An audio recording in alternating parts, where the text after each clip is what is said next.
Hi, marketers. This is Dot, and welcome to the Marketing Leadership Podcast. With me here is Declan Mulkeen, the CMO at Strategic ABM. We will discuss this is what good account-based marketing looks like. Yes, we want you to know what that means. Guys, I know you're ready, so let's do this. Declan, welcome. How are you doing? Uh, Very well, Dots. Thanks for inviting me on the show. Yeah, absolutely. So in starting off here, do you want to tell us a bit about yourself, your background, your role? You seem to be one of the ABM gods out there. We've spoken to people like Pam Didner, who is Mm. also very experienced. But on the male side, it looks like it's you. So tell us about yourself. Well, do I take that as a compliment then? Do I? that I'm on the Bit- I'm on the male side. So thank you. yeah, It's yeah. Representation is important. it is very well, it's It's very work important. on both sides. Work. Absolutely, Dots. Yeah. So Declan Mulkeen, I am the CMO of a marketing agency called Strategicabm, as you mentioned earlier, which specializes in account-based marketing. So it's kind of obviously account-based marketing is a certain kind of segment within general B2B marketing. Mm, Um, and on a personal note, I live in Spain with my family here, just north of Madrid.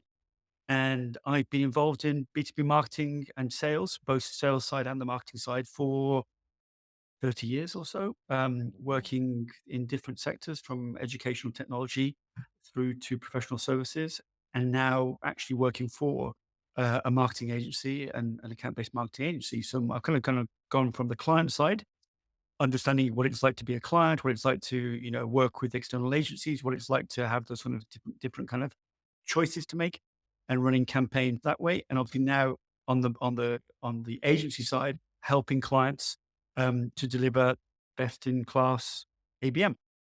wow. We've had folks like Adat Albi and all the legends out there. And whenever they talk about 3 decades, they're like, now, Dot, you're making me look old, but you don't look old for 30 years of marketing experience. We had a guest yesterday from Israel who started marketing at the age of 8, who is also like 30 years. So is that sort of your case? Did you start at a teenager? No, no, this is just good. It's good moisturizer and a good camera. Um, it's a combination of the two, really. No, I mean, like many people, you have a different journey in life where you started and how you get into, marketing and sales. And I've been involved in the two for 30 years or so. So, hopefully I'm closer to the exit than I am to the entry. But, Makes sense. in the meantime, I'm just having a lot of fun and, with Yeah. account-based marketing and B2B marketing in general, really. Yeah. I mean, 5 years from now, it wasn't I don't know if it was LinkedIn that popularized the term, but it wasn't as popular as it used to be. Now it's so popular, with the B2B gang, if you call them, led by the greats. They are now great, Chris Walker and co. Uh, but my question is, now we are in the age where we need to start doing things well. If they have reached critical mass, they are well adopted. Now we need to start doing them well. So ABM, good ABM, is that good B2B marketing in general? Is ABM all things B2B marketing these days? Well, there's a couple of different schools of thought on that, really. There's one school of Mhm. thought that says that ABM is just good B2B marketing. I kind of belong to the other school, which sees ABM, account-based marketing, as being quite different to general B2B marketing and demand generation, lead generation, etc. And I think the reason why I Mhm. see it being different is other marketing disciplines can work on their own. You can do a very good job doing a demand generation program, working almost in a Mhm. silo, delivering very, very good marketing into your company, into your clients, into your prospects, etc. Yeah. I think what makes ABM different, and I think perhaps the name isn't very helpful. Account-based marketing, I think the M isn't very helpful actually. And I think Mm. um, Bev Burgess, who was the kind of the person who came up with the idea about actually 20 years ago this year, actually, um, even she said today that perhaps in hindsight, she probably wouldn't have put the M on the end. And she may well have called it account-based strategy or account-based um, solutions or account-based experience. I think the marketing actually is a little bit misleading, Oh, because it's much, much wider and much deeper than purely marketing. And I think the reason, if I may, I think the yeah, sure. reason is, yes, it's led by marketing primarily, but without sales, it doesn't exist. It can't work. So there's Mm, such a deep, deep, deep integration with your sales colleagues, which is quite unique in terms of marketing discipline. That's number one. Number two, you actually have to go deeper and wider into your own organization with customer service, with your C-suite, with even with operations, and even with IT technology, etc. yeah. In terms of how you actually come up with your strategy, and then how you deliver that strategy to your customers, or whether to your prospects. So I think we often talk about it as an account based strategy, and sometimes we drop the M deliberately just to make people think much more about the focus is on accounts, Mm, the best fit accounts for the organization, be they clients or be they potential clients, and mm. looking at how you can um, offer them the best of you, to help them be the best of them. Yeah, makes sense. And I guess so. Two things. The first thing being that it's more of a business strategy than a marketing strategy. That's first takeaway. Then the second takeaway really is um all you're saying is something I echoed in my mind, and I'm thinking of maybe going viral with this is building a commercial system of marketers, a commercial system of salespeople, service, finance, and in some case, digital transformation. And having all those people working together into some go-to-market, again, account-based strategy, in your words, to be able to achieve, business objectives across those lines. So if you're listening, you know that in this podcast, at least we've recorded a lot of episodes, depending on when you're listening. But for maybe nearly half of them, I've spoken about a bunch of things. And one of them that I've always repeated on is the value of a commercial system, commercial operation. Don't think of yourself as just a marketer in your own lane or in silo, as Declan just mentioned, but working as part of a commercial team and creating your own impact. Listening to those boring sales calls, answering those boring sales questions, working with support on dousing fires as much as possible. Just being in every area where needed so that you can also improve your content market fit or product market fit as you do your marketing, basically. So thanks for sharing that context there. Now, um, when it comes to some of the approaches for again ABM or ABS. So guys, if you are listening, we'll use those words interchangeably. Um, there is a part of owned experiences. There are many other things involved, like on the strategy side. We don't want to bore you of, oh, this is just another ABM podcast.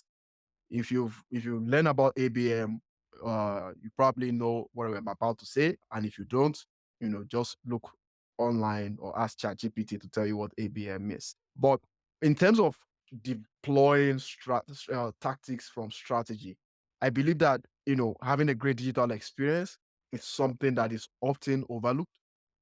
People focus more on some of the other bells and whistles. I'm not saying they are not important, but creating that experience is very great. And an example of that is having things like account-based microsites Mm. or even resource centers, systems that some would argue replaces the SDR.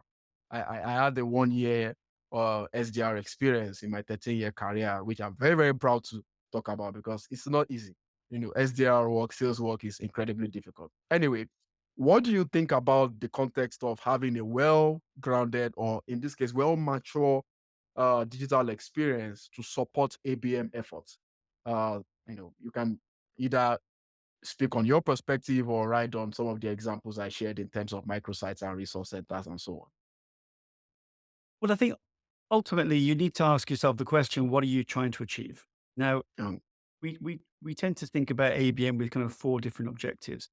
One obviously is the origins of ABM from 20 years ago, which started with the likes of Accenture and Unisys that kind of had invented a term called customer centric marketing, Mhm, and then that then evolved into the term that we know today called account based marketing.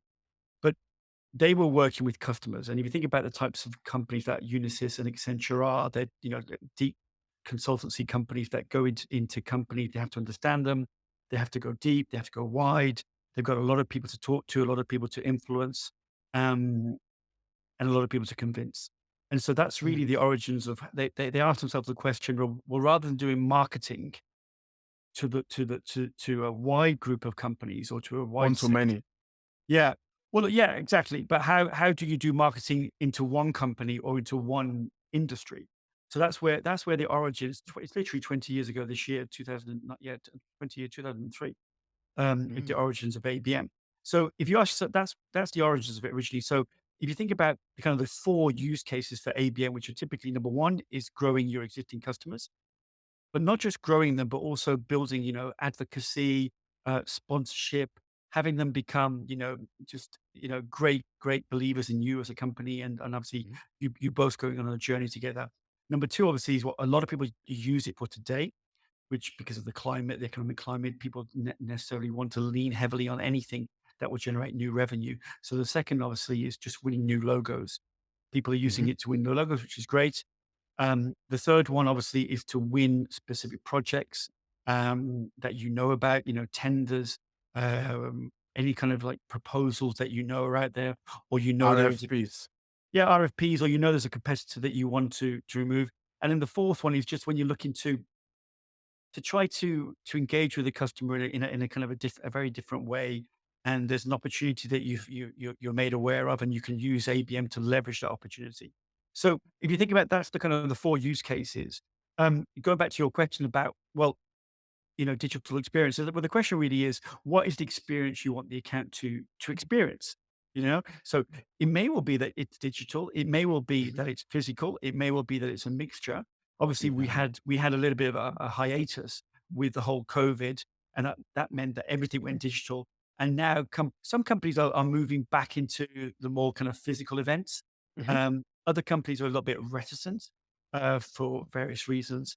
But what we find works best is trying to get the right balance between digital, physical, between offline and online, trying to harness what we call an account experience that Okay. you basically want to design an experience that will take that company through a journey of discovery with you from, of making them aware to educating them to influencing them to actually making them commit to an action. And that action could be that you want them to attend an event, you want them to Mhm. attend a workshop you're delivering, you want them to attend some kind of client group, but you've got a very clear objective in mind and you're taking them through that journey. And so, therefore, the experience, the account experience that we call it, that you Mm. build, its sole focus is to try to help them to make sense of the issues that they're seeing.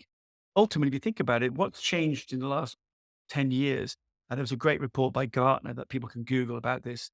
But there's this whole thing about, well, the job of B2B salespeople has changed beyond all recognition. A B2B salesperson's job is no longer to educate. Because the Mm. education, you find it online, you find it Mhm. in Slack, you're in a private Slack group, you're in some kind of Discord group. You in whatever sector you're working in, whatever industry you're working in, you have access to that information. So my job in the old days, a sales guy would come in and sit you down and say, "Hey, Dots, let me talk you through the problem. Let me tell you what the problem is. Let me tell you how I'm going to solve it for you." And you'd be going, "Yes, yes, yes. Thank you, Declan. Solve it for me." Right? That doesn't happen now. Dots, you walk in and sit down, and the person in front of you already knows the problem. They already know the key challenges. They already know what the issues are. They've done all Yeah. that they've done that research, they've done that thinking. They're 80% of the way there. So Yeah. what a salesperson have to do, and this is linked to account-based marketing, your job is to help them make sense of the choices.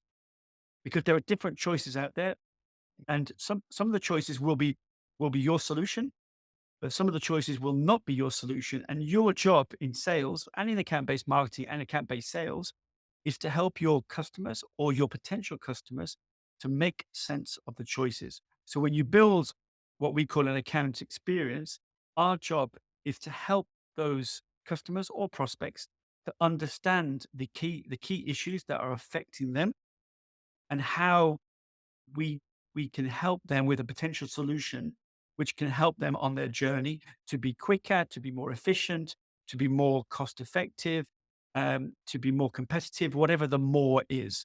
And I think that's ultimately, and that's why you have to think very carefully about how you build that experience and how you take them on that journey. Yeah, this is a off script question, but just to write on what you're sharing there. What's the importance of analyzing the decision making process of an account, as it were, from a strategic perspective, and then through that process, you can say, okay, at this step, they are making choices at this decision making step. Maybe there are different stakeholders involved in making those decisions.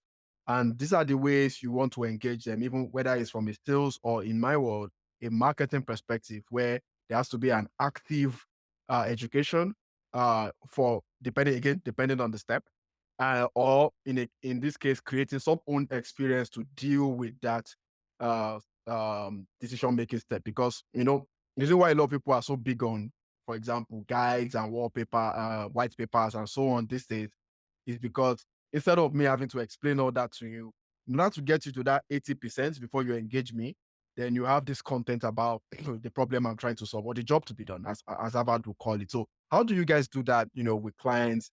How do you figure out their, job making process, and what do you do to tap into those uh whatever those levels, if you call it that way? It's a funnel in itself. Yeah, well, I think we have a kind of at the agency that where I work at Strategic ABM, we have a very kind of rigid process that we go through, a very kind of rigorous process rather than rigid, rigorous Mhm. process. Where obviously we go through the whole account selection. We make sure we validate the right accounts are being chosen for the account based marketing strategy. Once that's all clear with the customer and everyone's on the same page, sales on the same page, marketing on the same page, the C-suite Yeah. on the same page, everyone says these are the right accounts, because that can be a whole job in itself because everyone's got their own opinion on which Mhm. accounts to go after and why. But once everyone's on the right page, then you do some what we call insights work. And so that insights work will look at the industry, we'll look at the individual company, we'll look at the actual individuals within that company that you need to engage with. And that's quite a comprehensive piece of work that we tend to do for a lot of our customers. Um, and I think, and the outcome from that is it's going to almost be like a key. It's going to be the key to Okay. say, look, this is the way you can approach this customer or this prospect. This is a division that you haven't perhaps thought about in that company. So it's almost like giving you the key to open the lock to address that company, and you'll have found out, what their pain points are, what their future pain points are that maybe they're not quite aware of yet, or then they Mhm. don't quite see over the horizon.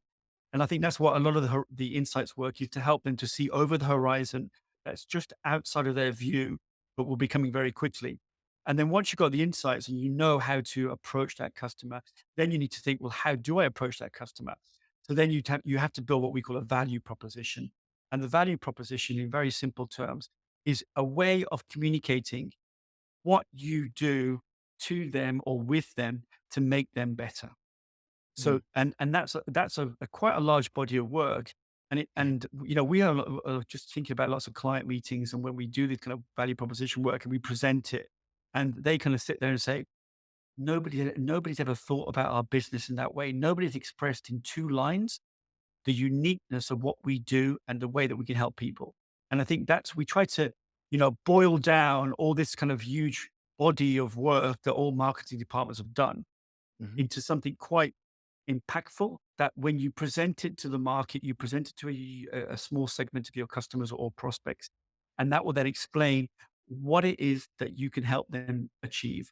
So I think in answer to your question, you take them through that process of understanding their challenges, articulating those challenges, um, building a value proposition that they can then go to market with and say, look, this is what I can do to help you. And Mhm. then from there, you can then decide, well, okay, well, how do we communicate that value proposition to the market? Do we go down a more digital route? Do we go down a more kind of executive engagement route, which needs to be more face to face, needs to Mhm. be needs to be more event driven, needs to Mhm. be much more, round tables, executive dinners, or there's a big event taking place at Salesforce in San Francisco. Let's run a parallel event there because we know that 20 key CMOs are going to be there. We'll run a parallel event and we'll get them along. So you have to kind of think about that when you're building this account experience. Mm, interesting. I didn't think of parallel events like that. But what I like about your reply also is utilizing the body of work out there and, I guess developing that. And if we were to be in the kitchen, cooking that into a very nice soup for the client in question. Mm, Because what happens, well, what I've seen with B2B, which sometimes makes me frankly disgusted or annoyed, is the fact that you come to a client and you just, in a way to sound sophisticated, you just come up with some bogus term. You know, there are so many, with all due respect to everyone out there, bogus B2B terms that define the same thing that we already know. So mm, the fact that you're able to leverage some of the things out there and models or whatever it is and say, okay, yes, that we're able to refine this into um, a value proposition for your case. And I guess in that value proposition, you have every element in solving that problem that relates to every decision making step, so that at each point where the boss shows his subordinate, the subordinate shows his assistant, everyone is there is some relevance. There is some people can relate to that product market. Back to that as well. Yeah, you want to add a few things? just briefly, I mean, I think the key thing is sometimes we're talking to potential customers or even customers, and they say at the beginning of the journey, and they say, "Well, well, we've got a value proposition ready for our company." And we say, Mhm. "Marvelous, marvelous, but we're not interested in your value proposition. We're interested in how we help you to talk to a reduced set of accounts that we have worked out together are special for you, that you want to win or you want to grow or you want to retain." So that's why a value proposition in account-based marketing terms is unique to that very small segment of customers or prospects, which may be in the case of one-to-one ABM, it may only be 5 accounts. In the case of one-to-many, it may be Mm. 100. It depends. But you're creating a unique proposition for those accounts. And then what happens when you do that and you do it well, it lands with such impact that the customer or the prospect says, "You've clearly understood my issue. You've clearly understood that I've got this, whatever, efficiency issue, retention issue, um, whatever the leakage issue, if it's a The financial gap. organization, whatever it is, you're Yeah. clearly talking to me that you clearly understand my business. And ultimately, our job, particularly in account based marketing, because obviously it's all about the account, is to understand the account almost better than the account understands itself. Yeah, that makes a lot of sense. I have a proposition for you. And I'm very convinced in the fact that account-based strategy, being that term, is a business strategy. So, in a way, account-based strategy is like a template, right? You just account-based templates. So replace the last one with anything, because I'm about to replace with something else now, which is account-based podcasting. That is some tactic, an approach to hit accounts depending on your situation. Why do you think this is not catching on? I've had 2 years of experience in this game every day, and we've seen clients who have used this as a means to grow from retention to advocacy. We've seen clients who have used this as a means to um, nurture SQLs. We've seen this as a means where people have taken actual, you know, folks from the market and turn them into SQLs. So, but it looks like it hasn't caught on. It's still being described more of an art than a science. Why is that? And do you endorse account-based podcasting as a term too? Well, dots. Let's just define our terms. If you define account-based podcasting as a way of winning new customers or growing existing customers by the vehicle of podcast, by getting them on your show, getting to know them, and then whatever takes place afterwards, is that your definition of account-based podcasting? Yeah. Yeah, high level, yes. Okay, good. Well, yeah, I mean, it's funny. I was on a podcast a couple of years ago with this very subject, ABP, and my opinion back then probably changed a little bit, but it hasn't changed an awful lot. My opinion back then, a couple of years ago, was that I think you have to be very genuine with your podcasting, and I think, for example, I've got a podcast called Let's Talk ABM, which talks all about account-based marketing. And I started it literally at the beginning of the pandemic as a way to talk to people, because obviously we were all sitting at home and we all thought Yeah. we all thought the world was ending, right?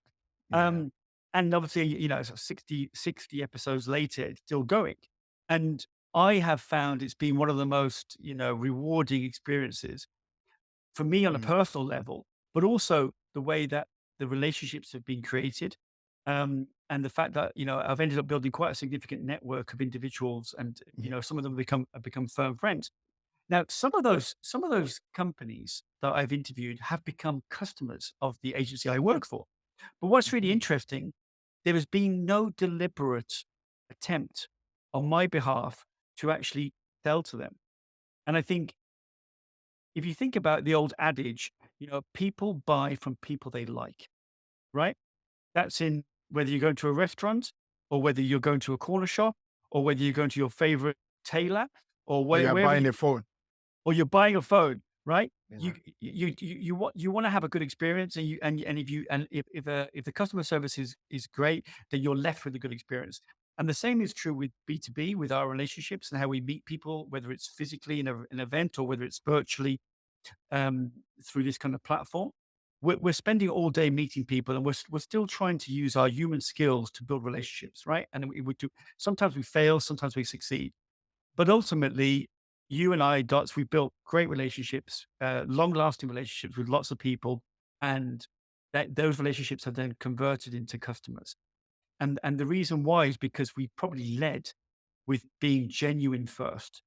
Yeah. And I think if you're genuine first and you're, you know, selfless rather than selfish, then Mhm. you're going to get a lot better response. And I think what I found is that people have come back to me who've been guests on my podcast and they've said, hey, and this could be 6 months later, a year later. I keep in touch because we're always creating new content and we're always talking or we're doing something together. And they say, Mm. hey, look, I'd love to talk to you about can you help us with our account based marketing? And I'm just saying, well, hey, look, lovely to talk to you again. I haven't spoken to you for ages. So, Yeah. in a funny kind of way, I found in my own experience that by being just natural, that I've actually, or we've actually, as an agency, um, had several podcast guests become customers, but in a purely organic way. And I've spoken to other people who run podcasts who deliberately kind of use it as a vehicle for targeting customers or potential customers, and that's fine. If you want to do that, it's fine. I just feel much more comfortable.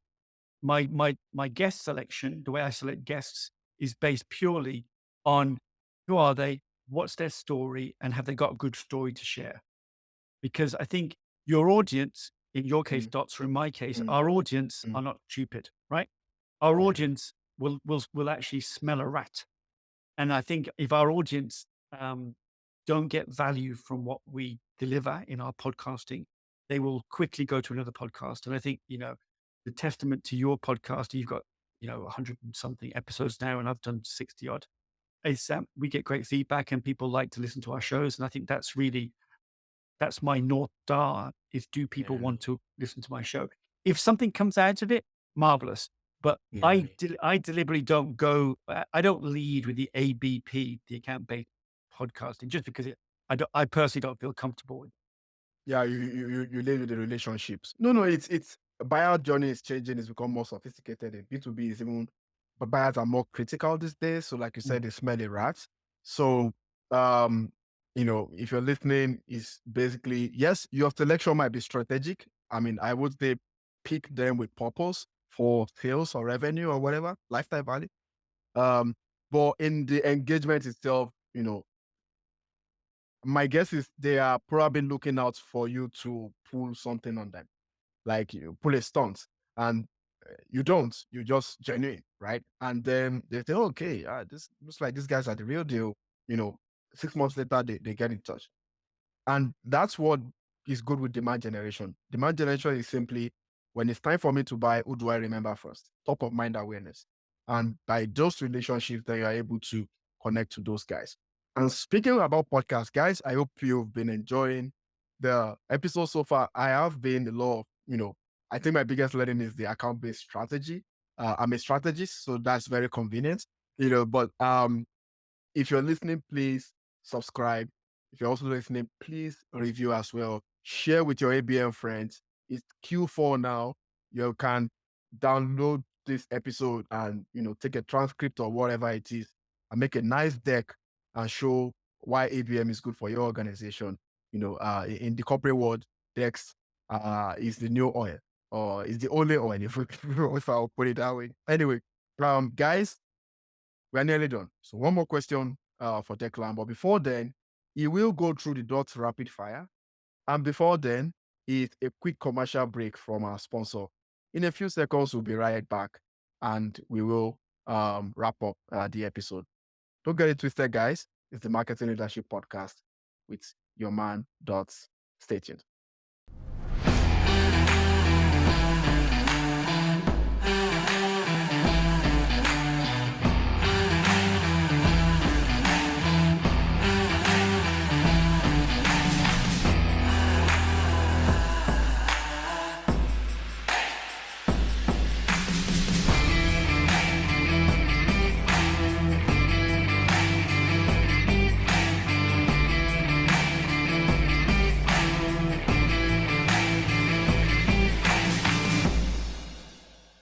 All right, guys, welcome back. The topic is this is what good account-based marketing look like. It is an account-based marketing episode like none other.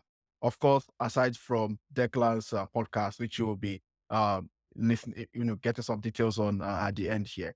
But back to the dots rapid fire. It's usually two things. It is a very hot kitchen, and it's also a marketing court of law. And we want to see how well you can stand it. It's three questions. You say the truth and nothing but the truth, so help you God. Are you ready? Sure, let's go. Okay, good. Number one, what is your best marketing KPI? Has to be revenue. Okay. You escaped that because whenever I ask it, I say, and I don't want to hear sales or revenue. But okay, Give us the Oh, second no, one. no. Well, one second. One second. Let me, let me, Rude. no, let me give you a bit. Let me give you a little bit of clarity. Okay, let me just give you a little bit of clarity on that. I think Yeah. it has to be revenue because the account-based strategy is focused on winning and growing accounts. So it has to be revenue at the ultimate KPI. But I think the one that I like to see move the most is engagement. Is how you actually engage the account and actually the individual people, not stakeholders, not personas, people, named individuals, how those relationships grow over time and the way that those relationships, you nurture them and you grow them and they become firm advocates for your company. And so I think the second one I would always have would be engagement. Yeah. Engagement is actually my, if I were to be on your podcast and you ask me, engagement would be my number one. And I see that from a much different perspective, which is it is the mother of most averages, of most marketing averages. I would argue that conversion rate, whatever that conversion is, in B2B again, we like to use a lot of terms, call to demo to call and all this stuff. They are all engagement rates in a way, because how many people engage enough to move down the funnel? Yeah, really. So that, and we had one of at the very beginning, Brian Kramer on the podcast, who the H2H master, who also spoke about this as well. So that makes a lot of sense. Okay. Just go ahead. to butt in, Yeah. in account-based marketing, we tend to talk about three kind of major metrics, which is reputation, relationships, and revenue, what we call the 3 Rs. So you have to obviously build your reputation as an organization within those target accounts. When your reputation is built, you therefore build your relationships, which is key, which is a very human thing. And the combination of the reputation and the relationships will deliver and will drive the revenue. So we often talk about 3 Rs, and that's a lot of the metrics that we do. And there's a whole cascading down from the 3 Rs of different metrics. But your reputation and the relationship, your reputation that you build and relationships that you make will end up ultimately driving the revenue. And obviously the revenue, in a very modern sense, is the key metric ultimately. Of course. In any company, because that's what puts your dinner on the table. Yeah. Yeah. I like the way you put it. I've had the various mentors, and that's how they put it, especially with strategy. So yeah, you are doing that for yourself and for the clients that you're working for, basically. Second question: how long do you use social media every day? It depends whether you're talking to me or you're talking to my wife. Well, if you're talking to my wife, probably too much. If you're talking to me, I would Feeling probably, same huh? here, same Same, here. same with you, does.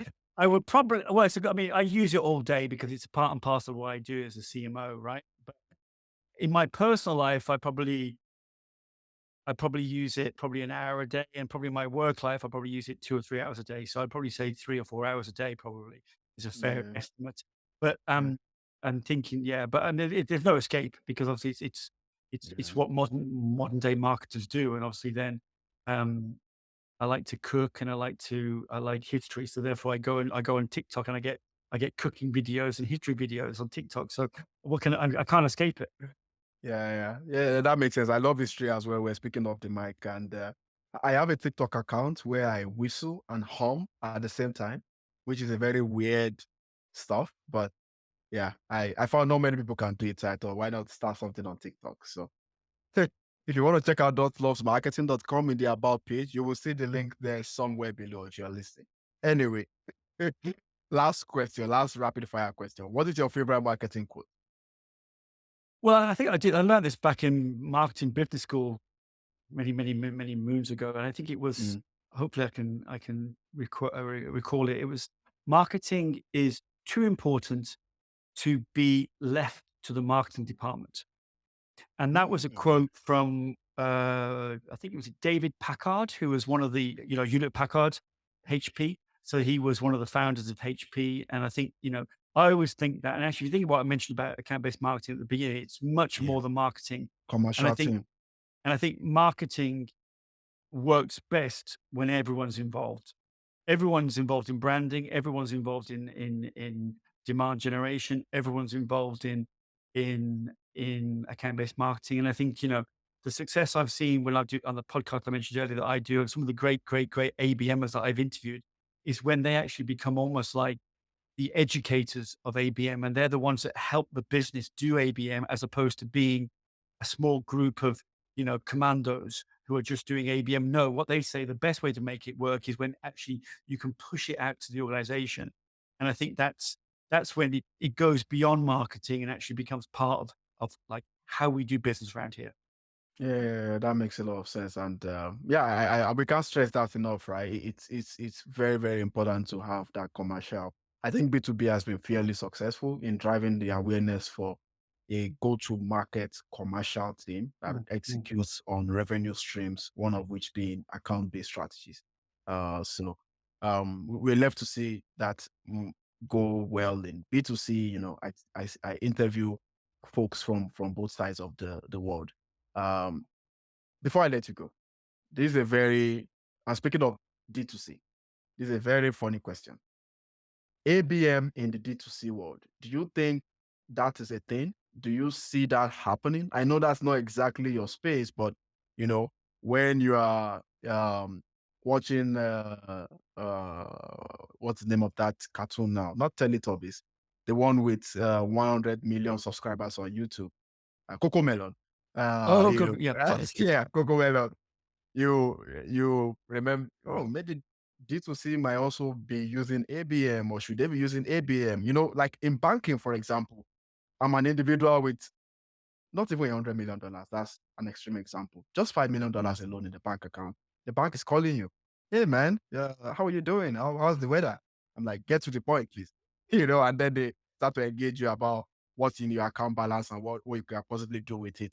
To me, that's a practical application of some B2C type account based marketing. So, what do you think in general, having ABM in D2C? That would be a good conversation, I guess, 5 years from now. Well, I think it's happening now, to be honest. I think, Okay. if you think D2C, which for those who don't know is direct to consumer. So obviously you Yeah. got B2B, business to business, B2C, business to consumer. There's also B2B2C, which is we won't talk about today, but that's for another one. And then we've That's got D2C, confusing. which is direct to consumer. That's basically where companies avoid or just don't need to have a middleman or a middle person, and they sell Mm. directly to the consumer. So the ones Mm. that there's a great company called Dollar Shave Club, Yep. which is obviously a great case study. I love that case study about how that company came about, and they sell razor blades directly to the Subscription. consumer. Yeah. And I remember when I was at marketing business school 20 years ago, I was talking to a guy from Gillette who was on my business school program, and I said to him, "Why doesn't Gillette do this?" And he goes, "Oh no, we'll never do this." And I said, "You've got to Wow. do this because Wow. I don't want to go to a shop, and I always forget to buy razor blades." I said, "Why Yeah. can't I set up an online subscription and then you send me the?" He goes, "No, we'll never do that." And obviously, this company, Dollar Shave Club, have done that. So Yeah. I think going back to your question, is ABM in the D2C world possible? I think the answer is yes, and I think we're seeing cases of it. And I think if you think about kind of, let's say, for example, two examples: luxury real estate or high performance cars. If you Mhm. think about Ferrari or McLaren or those kind of really high performance cars, or those kind of luxury apartments, perhaps in Dubai or in Monte Carlo, they are identifying high net worth individuals, and they're thinking, right, who would be the right people for this? And they say, well, okay, we've got these people who are based in Saudi, or these people are based in New York, or these people Mhm. based in London, and they're Mhm. they're doing the selection process. If you think about the whole beginning of account-based marketing, you work out who your ideal customer is. You make sure that everyone is in agreement in your company, and then you do your account selection. So you do almost like your ICP, and then you Yeah. do your account selection. No, you do your person selection. So you may well Yeah. say, well, look, there's these 10 people that we want to sell to in Saudi Arabia, and how do we sell to them? So in a funny Yeah. kind of way, you are doing an account based approach, but at a very, very micro level. And I think, yes, you can do it because those just like when you're selecting accounts, you're thinking which are the most profitable accounts for me. In this case, Yeah. you're thinking who are the most profitable people for me. You're Yeah. thinking about, well, how do I personalize these messages? How do I personalize these experiences? Do I get them onto a helicopter? Do I fly them to Nice? And then Mm. do I pick them up in a helicopter and fly them to Monaco? Do I take them to a Formula One event? Do they then experience wining and dining on a yacht off the coast of Monte Carlo? This has been happening forever. This kind of Yeah. so I think this kind of D2C, yes, I think it is. I think it's happening. I think a lot of brands are thinking about how, particularly in the online world, you can avoid the whole retail. If you think about like, Gucci or whoever, they don't Mm. sell D2C. They have to go through, whatever they obviously Yeah. control. Yeah. Yeah. Yeah. But Yeah. a lot Yeah. of brands go, they were obviously in Harrods in London, or they're wherever in um, Fifth Avenue in New York or Mm. whatever. Mm. They're going Mm. through these channels, and obviously Mm. each channel is taking a cut of their money, but Yeah. also they're having to try to control the branding and the Yeah. experience through Yeah. these channels. So, Yeah. there's a great, I think a Dollar Shave Company Club rather is a great example, but it's a whole bunch Yeah. of I great mean, D. So, the fact that you can build a car online, like with like Tesla, for example, and just say, "Oh, let's add this additional amount. Let's add this." Is yeah, I guess there's something to it. well, I think Rolls Royce have been doing that for the last 100 years. They probably Mm, pioneered you would go to their factory in the middle of England, and you would choose which cow you wanted for the leather, and you would say, yeah, I want Betsy over there in that field. And yeah, next thing you know, Betsy's no longer in the field, but they would literally allow you to choose, everything, the ultimate selection, personalization. And if you think about the origins of account-based marketing, which we talked about dots at the beginning of mm, the show, which was the mm, origin was how do you grow your most important customers? So mhm, in the D2C world, you're saying, well, how do I grow or how do I win my most important consumer customers? And yeah, these would normally be either higher net worth individuals or individuals that you can engage in the case of Dollar Shave Club, and they will become customers for life. And you yeah. can sell them razors, then you sell them X, you sell them Y. So I think So, I think in answer to your question, it's an interesting concept. I think there is an account based approach or a user based approach, which is different to your classic B2C route.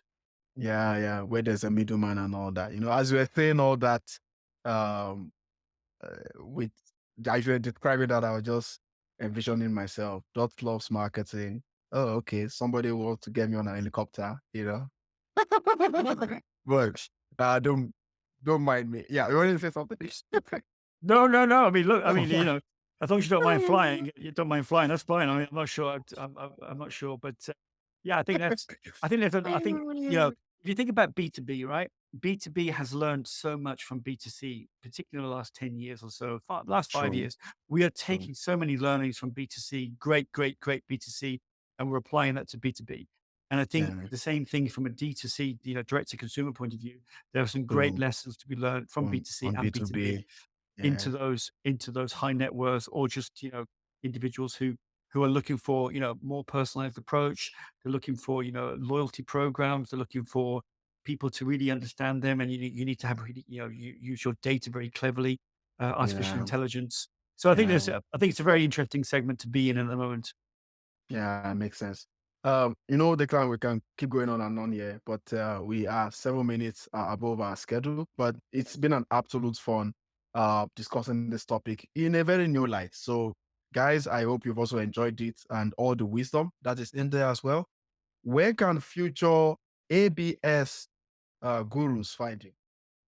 Well, obviously, I'm not going to give out my personal address, but No, I know, if not your they social security either, please. if they well, obviously on LinkedIn, Declan Mulkeen. There's two of us on LinkedIn. One guy is Oh, is a very famous British doctor. So I'm not him. I'm the other one. So uh, so I'm famous, famous B2B marketer. I'm the Makes sense. marketer, and the other chap is a very very renowned medical person. So You, you, if you you, go You're ahead. just very modest, Declan. Go No, on. no, I'm not. I'm not. I mean, he's he's a rather splendid scientist and medical expert. But yeah, so yeah, LinkedIn. Just Google me, and you'll see the I'm quite active like you. I've got on LinkedIn, and I've got a podcast, and I have a lot of fun, and I just try to share what I learn really. So I'd be delighted to connect with anybody and to have a few conversations. So yeah, thank you. Yeah, guys, you heard. Please, if you want to see more episodes like this one, it's on my website, .lovesmarketing.com, and also on your favorite podcast platform. Just search Marketing Leadership. We're also on YouTube as well, which is going to be one of the fastest growing podcast platforms. I would like to thank Content Allies and Desk Click for their support. We've been recording like crazy. And also, if you want to grow your podcast beyond the organic views, download, you want to check out listennetwork.co, something completely new in the industry, and your brand will love it. Till next time, connect the dots. Thank you for listening to the Marketing Leadership Podcast, brought to you by Dots Loves Marketing. There will be links to any resources mentioned in today's show notes. If you enjoyed this episode, please leave a 5-star review and be sure to subscribe so you never miss an episode.